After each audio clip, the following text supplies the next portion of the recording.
Noong unang panahon, sa kaharian ng Madabnagar, naninirahan si Jacob at ang kanyang pamilya, kasama ang hari at reyna. Napakasigasig niya at napakatapang. Mayroon siyang pagtingin kay Prinsesa Lily na sakop ng ibang kaharian. Napakaganda niya at dumating ang araw na umibig din siya rito. Malalim ang pagmamahalan ni Lily at Jacob. Isang araw, nagtungo si Prinsipe Jacob sa bahay nila Prinsesa Lily upang magtapat ng kanyang nararamdaman kay Lily. Lily, hindi kita kailanman iiwan. Sa tingin ko ay oras na upang kausapin ng iyong ama tungkol sa kasal. At inamin na nga ito ni Jacob. Natuwa si Lily sa nakitang intensyon ni Jacob. Nilapitan ni Jacob ang magulang ni Lily at hiningi ang kamay ni Lily sa mga ito. Nang malaman ng hari na mahal ni Lily si Jacob, ay sumang-ayon din ito sa kanilang kasal. Nakaplano na ang kasal sa kabilang buwan. Hindi na makapaghintay at nasasabik sina Jacob at Lily sa pagdating ng pinakahihintay na araw. Labis-labis silang nagagalak na sumapit na ang araw na pinakahihintay nilang dalawa. Isang araw, hinamon si Jacob ng hari sa ibang kaharian para sa digmaan. Tinanggap ni Jacob ang pagsubok at naghanda na sa laban. Mas makapangyarihan ang kalaban, kaya't natalo siya. Pagkatapos matalo ay tumakbo palayo si Jacob upang isalba ang buhay. Tumalon ito sa rumaragasang ilog.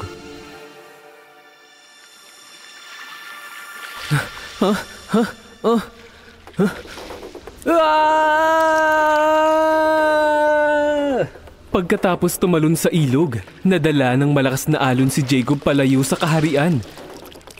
Malubhang nasugatan ang kanyang ulo dahil sa pagtalon nito sa bangin. Naroon siya sa gilid ng ilog at walang malay. Sa malapit ay may nakatirang isang mangingisda, ang kanyang asawa at ang kanilang anak. Saktong naglalakad ang dalaga sa gilid ng ilog at nakita ang prinsipe dahil siya ay patungo sa direksyon na yun. Nang makitang sugatan ng ulo, dali-dali nitong inalalayan siya at dinala sa kanilang tahanan. Binuhat niya papunta sa bahay nila ang prinsipe at doon niya inalagaan ito ng mabuti. Ang kanyang pangalan ay Nora. Natuwa ang magulang ni Nora sa pagiging mabuti nito.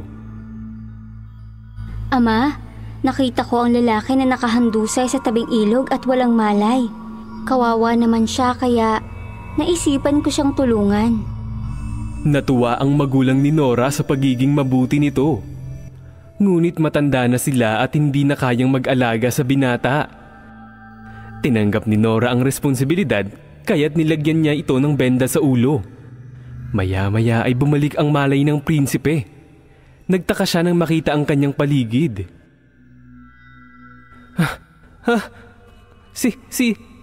Sino ako? Paano ko nakarating dito? Bakit hindi ko maalala ang lahat? Nang marinig ito ng magulang ni Nora, sigurado silang nawalan ng memorya ang binata. Naawa silang lahat sa nangyari sa kanya, kaya't nagsalita si Nora. Huwag kang matakot. Nakita kitang sugatan sa gilid ng ilog. Inuwi kita at ginamot ang iyong mga sugat. Bumalik na ang iyong malay. At sa aking palagay ay nasa mabuti ka ng kondisyon. May natatandaan ka ba sa iyong nakaraan? Paano ka nakarating sa ilog sa iyong kondisyon? Hindi. Wala akong maalala. Hindi ko alam kung paano ako napadpad sa ilog. Hindi klaro ang lahat sa akin ngayon.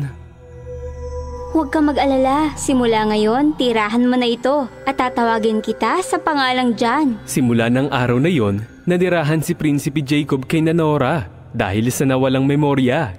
Inalagaan ng maayos ni Nora ang prinsipe hanggang sa gumaling si Prinsipe Jacob dahil laging inaalagaan ni Nora ito. Lagi din binibigyan ni Nora ng pagkain si Jacob upang bumalik ang kanyang lakas. Sa kabilang banda, ilang araw nang umiiyak si Lily dahil sa hindi pagbalik ng prinsipe galing sa digmaan. Nawalan siya ng ganang kumain at uminom. Ang ama niyang si Elijah ay nag-aalala na sa kondisyon ng kanyang anak. Aking mahal na anak, pakiusap. Isantabi mo muna ang nangyari. Kung hindi ka kakain, ay ano na lamang ang pwedeng mangyari sa iyong kalusugan. Pakiusap. Kalimutan mo muna ang prinsipe. Patay na siya at wala nang pag-asang makabalik pa. Ang payo ko ay magsimula kang muli. Maniwala ka sa akin, aking anak. Unti-unti ay magiging maayos din ang lahat. Kalimutan mo muna ang lahat, aking anak. Pakiusap, kalimutan mo muna ang lahat.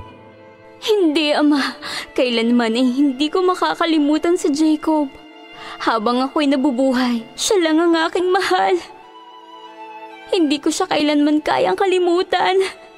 Ama, kung tunay ang pagmamahal ni Jacob, ay siguradong babalik siya.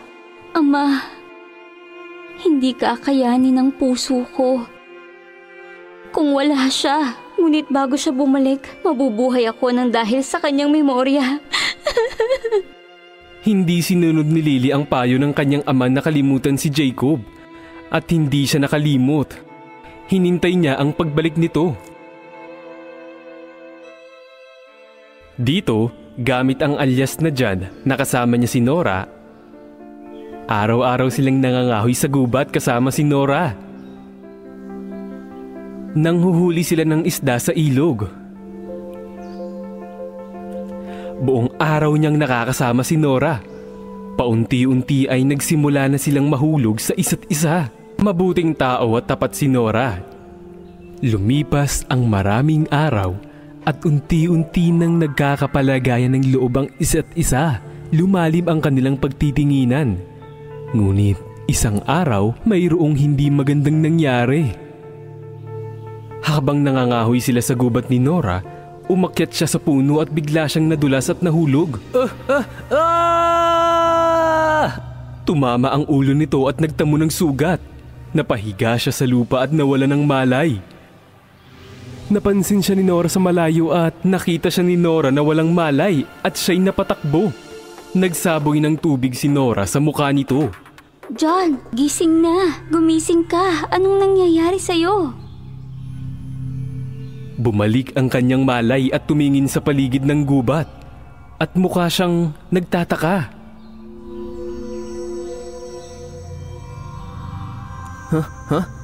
Paano ako nakarating dito? At sino ka? John, anong nangyari sa'yo? Ako to, si Nora. Bakit mo sinasabi ang mga bagay na yan? Ang pangalan ko'y Jacob at hindi John. Ako'y prinsipe sa isang kaharian. Paumanhin sapagkat hindi kita nakikilala. Pagkatapos marinig si Prinsipe Jacob ay bigla na lamang siyang naluha. Naintindihan niya na bumalik na ang memorya ng prinsipe. At sinabi sa kanya ni Jacob, "Hinihintay na ako ni Lily. Kailangan ko nang bumalik ngayon dahil nangako ako sa kanya na pakakasalan ko siya. Tumalon ako sa balon pagkatapos kong masugatan sa digmaan. Hindi ko na maalala ang lahat pagkatapos nun. Pwede mo bang ituro ang palabas dito? Nag-aalala na si Lily sa akin, kaya naman kailangan ko nang umalis at bumalik." Nasaktan ang puso ni Nora nang marinig ang sinabi ni Prinsipe. Pero hindi niya sinabi na ang kanilang relasyon o pag-iibigan. Itinago na lamang ito ni Lily dahil ayaw niyang malaman ito ng prinsipe. Sige, Prinsipe Jacob. Ituturo ko kung paano ka makakaalis dito. Nagpaalam siya kay Nora at naghanap ng bangka upang makabalik sa minamahal niyang si Lily. Naglayag agad ang prinsipe para mabilis na makabalik sa kaharian. Nang makaalis ay bumuhos ang luha ni Nora. Nang makabalik ang prinsipe upang makita si Lily, ay sinalubong siya ng buong kaharian. Namangha ang mga tao at binati siya sa kanyang pagbabalik. Nagalak si Lily at niyakap siya ng mahigpit. Tapos na ang aking paghihintay. Bumalik ka na muli. Hindi ako nawalan ng pag-asa dahil alam kong babalik ka. Totoo ang pagmamahal ko kaya't narito kang muli. Ipangako mo na hindi mo na ako iiwan. Dahil hindi ko kayang wala ka. Nakinig lamang si Jacob habang hawak siya ng mahigpit. Bumalik ang pagmamahal niya dahil kay Lily. At nangako si Jacob sa kanya at sinabing, "Oo, aking Lily, hindi na kita iiwan kahit kailan." Nagpakasal si Lily at ang prinsipe pagkatapos ng ilang araw at sila ay namuhay ng masaya magpakailanman.